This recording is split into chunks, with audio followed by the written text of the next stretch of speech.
I lost my leg 10 years ago in a car accident, and so I basically had two options. It was either feel sorry for myself or move on with my life, and I chose the latter. You know, amputation affects the entire family, and my dad had a really hard time with it, and as did my mom, you know, and she was a really good caregiver, and she took care of me and stuff, but you know, it was just hard for them to look at me and not almost feel guilty for some reason or another. You know, a parent always feels guilty for anything that happens to their child, so they too had to adjust like myself. Too. Yeah, and I hope everything goes okay, Josh. Yeah, it's just like really weird because they're worried? Yeah, well the thing about it is that they did a really good clean job, but look at how swollen that is. Oh, God, it's not supposed to, and it's really tender. And if it's changed, and yeah, and then that's something to be alarmed about. I have healthcare issues because my original insurance wouldn't pay for my prosthetic leg, so now I have to be off of it for the next 3 weeks, and had stitches removed, and now I just got to go back to the hospital for follow-up. And, you know, it's just a little minor bump in the road.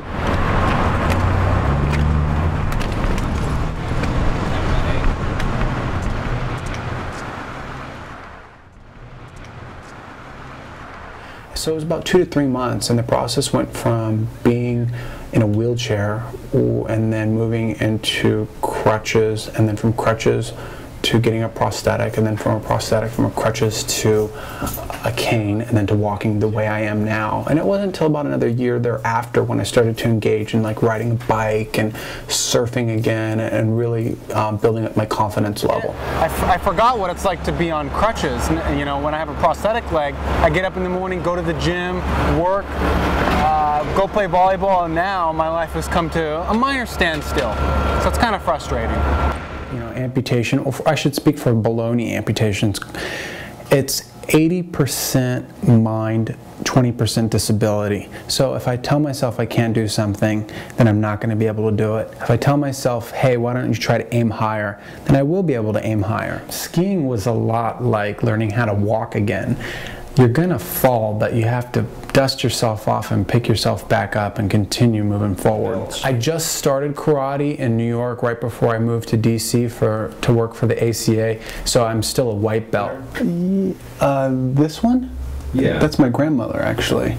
She recently passed, and this was actually on a volunteer night here at the ACA. Amputee Coalition of America, this is Jeremiah.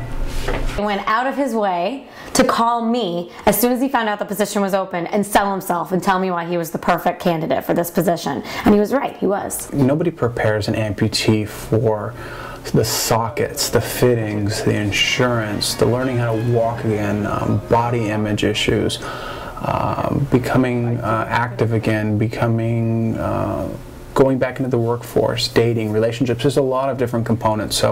So what helped me was finally getting connected with a support group, and then of course going to therapy was a really big help.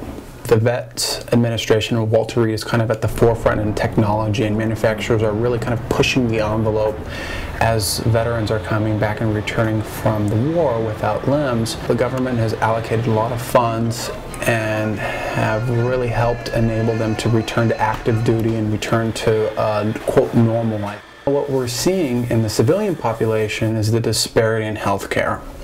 I had an insurance company that I was paying into, and there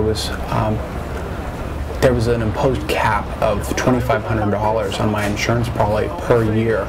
A prosthetic leg for a below-knee amputee like myself costs anywhere from $5,000 to $30,000. So as you can see, the care is just not there. That's really discouraging because everybody should have the same care regardless of you fought in a war or you're congenital or you're diabetic. So that's the number one issue right now.